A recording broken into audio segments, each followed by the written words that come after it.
Muy buenas noches, soy Federico Reyes Heroles, bienvenidos a Primer Círculo. Buenas noches, soy Carlos Elizondo, bienvenidos a Primer Círculo. Hoy vamos a hablar de el INE, pero en particular vamos a hablar con el presidente del INE, Lorenzo Córdoba, a quien le doy la más cordial bienvenida. Carlos, encantado. Federico, un placer. Qué gusto tenerte. Gracias a ustedes. El domingo tuvimos un muy buen espectáculo, hay que decirlo. Un debate que fue de una frescura respecto a los que habíamos tenido, muy agradable. Yo creo que aprendió el ciudadano qué estaba pasando. Pero antes de hablar del formato, quiero que nos contestes. ¿Quién ganó el debate? Voy a un lugar común, pero además porque estoy convencido. Yo creo que ganamos todos. Yo creo que ganó la ciudadanía. No, yo sabía que no nos podías contestar. Ahora te lo voy a Bueno, no, pero a ver, Carlos, es que más allá del lugar común, es que creo que sí es cierto. Yo creo que el debate, aunque habrá mucho que mejorar, marca un punto de inflexión. Y yo creo que no solamente durante las campañas, pero ojalá y convertamos en una sociedad en la que los debates sean cotidianos, en los medios, en la vida universitaria. No estamos tan acostumbrados, a pesar de lo que digamos. Yo creo que muy tenemos que estar muy contentos, porque además era un formato complicado, que pudo haber generado problemas, y no los generó. Los conductores, yo creo que lo hicieron espléndido. Y ustedes, con una de las cosas que queríamos hablar contigo, que nos cuenten cómo llegaron a este formato. Pues es complicado, dentro de las rigideces de la ley, encontrar algo que le dé espacio al conductor y que sea al mismo tiempo equitativo. Y creo que los candidatos nos enseñaron también bien quiénes son. Unos queriendo y otros sin querer. Pero de eso se trata los debates. Pues es conocer no solamente las propuestas, sino también las personalidades y la capacidad de reacción frente a momentos complejos, ¿no? Ahora, yo creo que un acierto del debate de ayer fue darle mayor participación a los conductores para que pudieran rebotar sobre la marcha, ¿no? Como por ejemplo con lo de la mano, el corte de brazo del bronco, dijimos acá, si es bronco, ¿no? Yo creo que eso fue un acierto y yo creo que recuperaron mucha ciudadanía y no nos olvidemos, pero es la ciudadanía la que al fin y al cabo también lleva adelante el proceso electoral el día de la jornada electoral. Entonces, es muy importante. Yo creo que fue muy importante. A ver, déjame decirte un complemento a lo que dices, Federico. Creo que es bien importante tomar en cuenta, sobre todo pues, a 67 días de la elección a partir de hoy, que el INE organiza las elecciones. Quienes se las tienen que apropiar y quienes las llevan a cabo son los ciudadanos. ¿Cuántos ciudadanos necesitas? Mira, para organizar las casillas, donde se va a recibir y contar los votos, necesitamos 1.400.000. Déjame nada más dar un comparativo. Hace 6 años, antes de esta reforma, necesitamos 1 millón. Hoy necesitamos 1.400.000. ¿Qué proporción del padrón? Pues mira, el padrón son 89 millones del listado nominal, pero para llegar, el punto no es los que necesitamos, sino cómo llegamos a ellos. A ver, cuéntanos cómo llegan a ellos. Mira, sí, por la capacitación. Nosotros tenemos, claro, y es más, un dato interesante. Hoy nadie sabe quiénes van a ser los que van a recibir y contar los votos. En otros países se sabe con muchísima anticipación y de hecho los que son funcionarios de casilla en una elección lo son para la que sigue y la que sigue para aprovechar el esfuerzo que se ha hecho. Claro, acá no, por la desconfianza. Y para evitar que los partidos y otros actores puedan influir y manipular o presionar a quienes van a contar los votos. ¿Cómo llegamos a este 1.400.000 que todavía no están definidos? Nosotros tenemos que tomar el total del listado nominal, te digo alrededor de 89 millones de ciudadanos y ciudadanos. Hacemos un sorteo a partir primero del mes del calendario y de la letra del abecedario y sorteamos a casi 12 millones de ciudadanos. A cada uno de ellos los vamos a visitar en sus domicilios. Estamos hablando de febrero y marzo, ¿verdad? Febrero y marzo. Empezando con la F. Con la F, exactamente. Estamos hablando del segundo ejercicio de campo más grande que realiza el Estado mexicano solo después del censo. Sí. Estamos a 3 días hoy de que termine ese ejercicio. Hemos visitado a 11.7 millones de ciudadanas y ciudadanos en sus domicilios. De ahí hasta el día de hoy llevamos más de 2,5 millones de ciudadanos y ciudadanos que son aptos, que han aceptado y que además ya tuvieron una primera capacitación. Es decir, estamos, y esta es nuestra meta dentro de algunos días, llegar a 2 a 1 respecto de los que necesitamos frente a la ley. Y ese es el mejor ejemplo de cómo, digámoslo así, las elecciones las hacen los ciudadanos, se apropian los ciudadanos de ella y son los propios ciudadanos los mejores garantes de que los votos se cuentan y se cuentan bien. Y regresando bien. a lo que dice Federico, por eso es muy importante que el ciudadano vea la democracia funcionando. Y una parte de este es el debate de ayer. Ahora, cuéntanos, cambiar formatos en un país de desconfianzas como el nuestro es muy difícil. ¿Qué miedos tuvieron?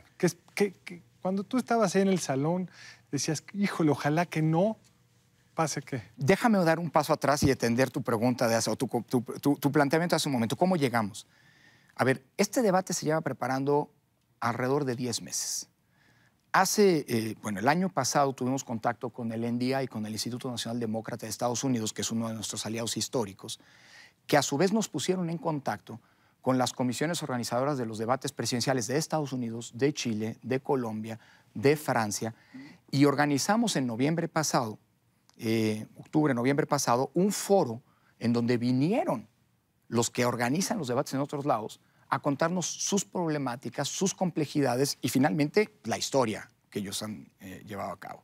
Esto decidimos hacerlo porque los debates en México partían de una premisa. Todo lo que tiene que ver con el debate se pacta con los representantes de los candidatos. Y evidentemente los representantes de los candidatos no están pensando en el derecho a la información de los ciudadanos. Llegas al mínimo común. Así que es. Una señorita pasando una urna. Bueno, de triste memoria, digamos, ¿no? Que también son de las cosas que luego la experiencia institucional te dice, no, tiene que volver a pasar. Lo que quiero decir es que hubo un trabajo larguísimo atrás. Estuvimos viendo, sobre todo la comisión que me cabeza el consejero Benito Nasif, una enorme cantidad de debates. De hecho, debería decir, incluso esta historia va más atrás. Benito Nasif y nuestro coordinador de comunicación social participaron en el debate, en el tercer debate presidencial estadounidense en Las Vegas, Nevada, y a partir de ahí comenzó la necesidad de decir, ¿saben qué? No podemos improvisar, hay que construirlo bien. Bueno, cuento el final de la historia. ¿Cuáles fueron los puntos para llegar a donde llegamos antier, el domingo? Primero, no podemos hacer que el formato y las reglas del debate se pacten con los partidos. Tenemos que anticiparnos. Entonces, por eso mismo en noviembre pasado, antes de que hubiera una definición respecto de los candidatos presidenciales, decidimos fijar las primeras reglas generales de los debates, que iban a ser 3 debates y no solo 2 como los fija la ley, que iban a tener ciertos formatos, los lugares donde se iban a hacer, cuáles eran los temas, los formatos, el rol de los moderadores, como decías, Federico, que queríamos que no fueran simple y sencillamente pasapalabra y contadores de tiempo, sino literalmente articuladores del debate.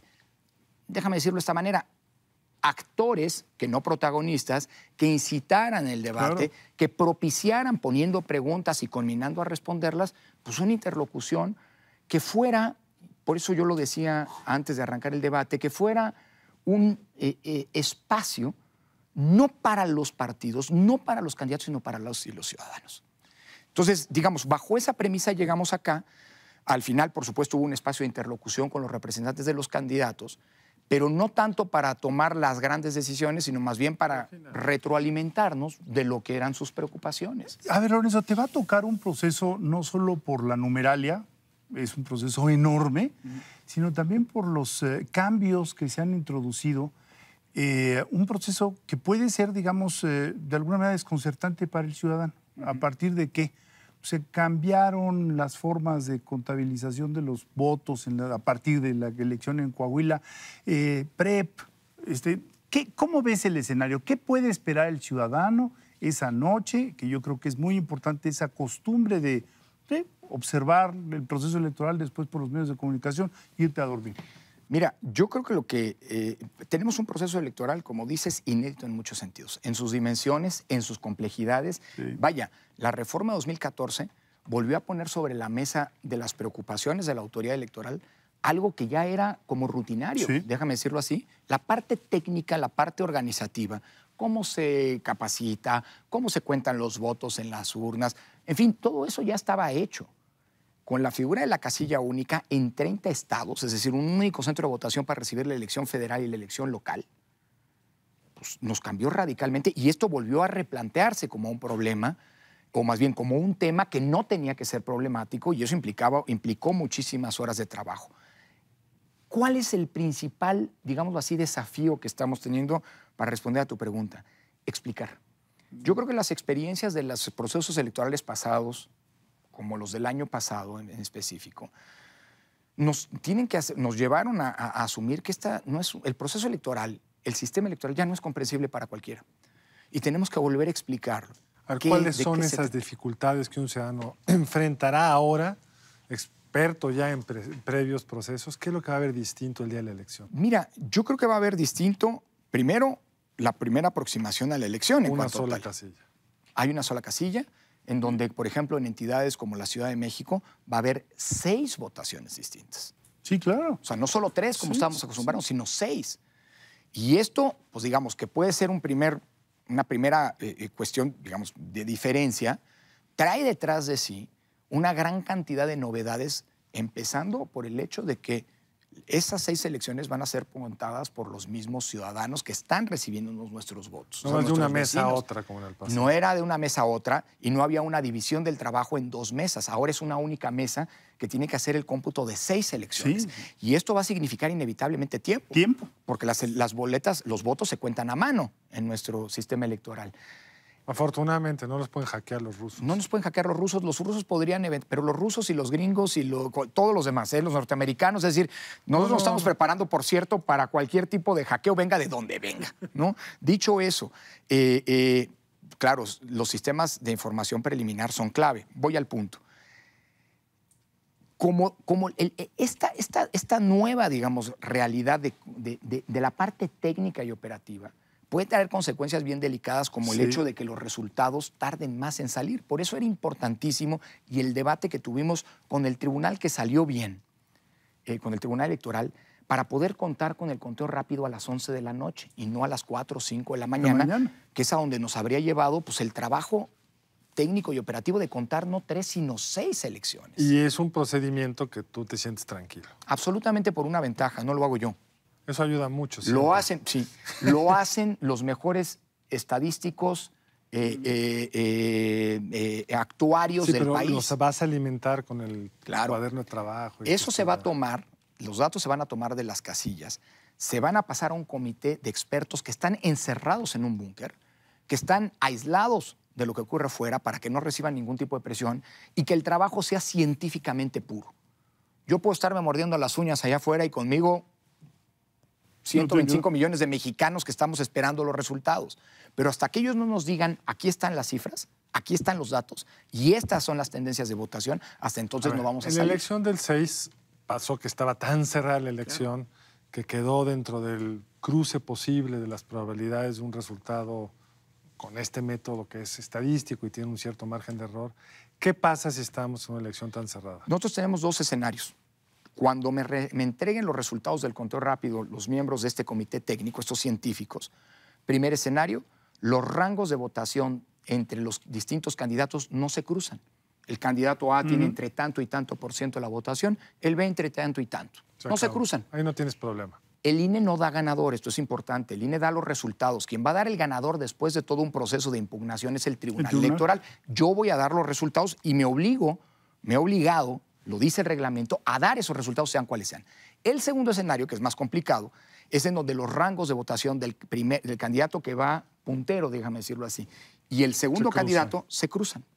Y eso quiere decir que estadísticamente cualquiera de los dos puede ser el ganador al final del día.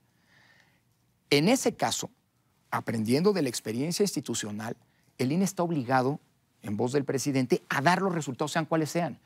Y si este escenario ocurre, lo que tenemos que hacer es un ejercicio muy claro de pedagogía. Para decirlo en otras palabras, con peras y manzanas vamos a tener que explicar por qué en ese momento, con un ejercicio que no puede realizar ninguna casa encuestadora y ningún medio de comunicación, la muestra del INE es la muestra más grande. Estamos hablando de probablemente hasta 9,000 casillas. Y no es intención de voto, es voto. Eso hay que subrayar. Eso cambia todo, porque la gente puede mentir allá afuera. Así es. El punto es que si estamos en ese escenario, esa noche vamos a tener que llamar a la responsabilidad y la paciencia colectiva para esperar que vaya fluyendo, ya no el conteo rápido, sino el PREP, que ya no es una proyección de los resultados, sino un censo, es decir, se va poniendo... Un censo que, sin embargo, se va contando con una lógica que puede empezar a favorecer mucho a alguien. Pero cuidado, es que eso es importante. Cuando estás hablando de un censo y no de un ejercicio estadístico, que en un momento hay una cierta tendencia, no significa nada. Nada, pero eso hay que explicarlo. Exactamente, por eso la importancia, desde ahora, y les agradezco mucho la oportunidad. ¿Y ese censo, ese PREP, está listo cuándo? Ese PREP va a comenzar a las 8 de la noche y se va nutriendo de la información. Dices, ya lo tengo, en principio. Alrededor, dura 24 horas, pero yo creo que la experiencia enseña que hacia las 3 de la tarde del día siguiente, es decir, del lunes 2 de julio, seguramente estaremos con un 99%, incluso hasta más. Que es muy difícil que revierta los resultados de los datos. Vuelvo al punto, no son tendencias, de los datos una por una de la votación de una por una de las casillas, sustentados con una acta que estará digitalizada y que cualquiera puede consultar. Si la elección es demasiado cerrada como para que el PREP no nos dé resultados, vamos a tener que esperar con mucha paciencia el miércoles al cómputo legal además, de los votos. Lo que hay que también decir es que la nota es esa. Así es. El too close to call en Estados Unidos, demasiado cercano para pronunciarte, eso es la nota. O sea, no es un vacío de información. Al contrario, la información es que están muy cerca y que puede ocurrir cualquiera de las dos cosas. Lo que no podemos permitirnos es que la autoridad electoral no dé los resultados. Deje vacíos informativos, porque los vacíos los va a llegar a alguien. Ahora, aún dando información, alguien los va a llenar, pero de eso discutiremos en un momento más. Vamos a hacer un corte. Estamos aquí en Primer Círculo con Lorenzo Córdoba. Nos vemos después del corte.